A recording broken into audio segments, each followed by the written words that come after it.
नगर शहरात अवघ्या 5 किंवा 7 मिनिटांचा 3 किंवा 4 मिलीमीटर चमचाभर पाऊस झाला, परंतु तेवढ्याच पावसाने लगेचच शहरातल्या रस्त्यांची दैना उडाली। फक्त 2 ते 3 महिन्यांपूर्वी 150 कोटी रुपये खर्च करून शहरातले रस्ते करण्यात आले, परंतु पावसाची सर आली धावून आणि रस्ते गेले वाहून। या कवितेप्रमाणे हे रस्ते अक्षरशः वाहून गेले। तंत्रज्ञानाचे अजिबात ज्ञान नसलेले मनपा अभियंते आणि फक्त आपल्याला टेंडरचे किती पैसे मिळतील याचा विचार करणारे लोकप्रतिनिधी यामुळे पहिल्याच पावसात नगरच्या रस्त्यांची दाणात दाण उडाली।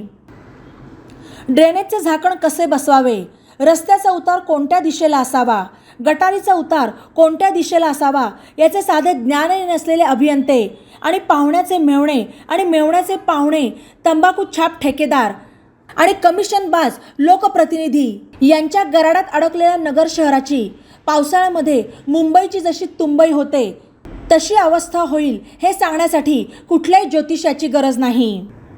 या अहिल्यानगरचा अहिल्योद्धार करणारा कधी आणि कुठे जन्म घेणार आहे कुणास ठाऊक, असा सवाल जागरूक नागरिक मंचाचे अध्यक्ष सुहास मुळे यांनी केला आहे।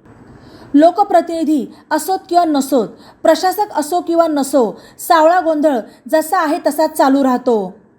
मग या निवडणुकीवर करोडो रुपये खर्च करून निवडून आलेले लोकप्रतिनिधी हवेत तरी कशाला, असा सवालही मुळे यांनी उपस्थित केला।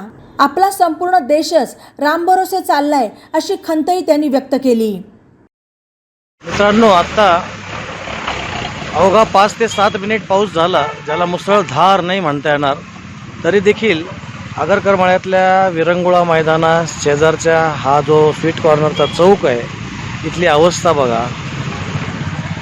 इथले हे वर्षानुवर्षाचा हा प्रश्न आहे। हा मुलगा येतोय ना, याच्याबरोबर पायापाशी ड्रेनेजचं झाकण आहे, तिथून पाणी देखील जात नाही। सगळ्या बाजूनी उतार इथे बनवलेला अशा प्रकारचा रस्ता बनवला आहे।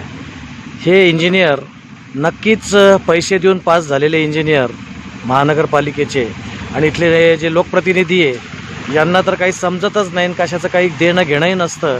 फक्त निवडणुका जवळ आल्यानंतर घरोघर जाऊन 2-2 हजाराच्या नोटा द्यायच्या आणि मतं विकत घ्यायचे।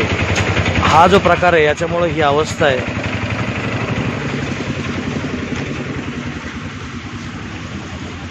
पहा, गाडीचे सगळे चाकं पाण्यामध्ये बुडतायत, इतकं पाणी साचलेलं आहे। ई नवा मराठा यूट्यूब चॅनलला सबस्क्राईब करा आणि बेल आयकॉनवर प्रेस करा।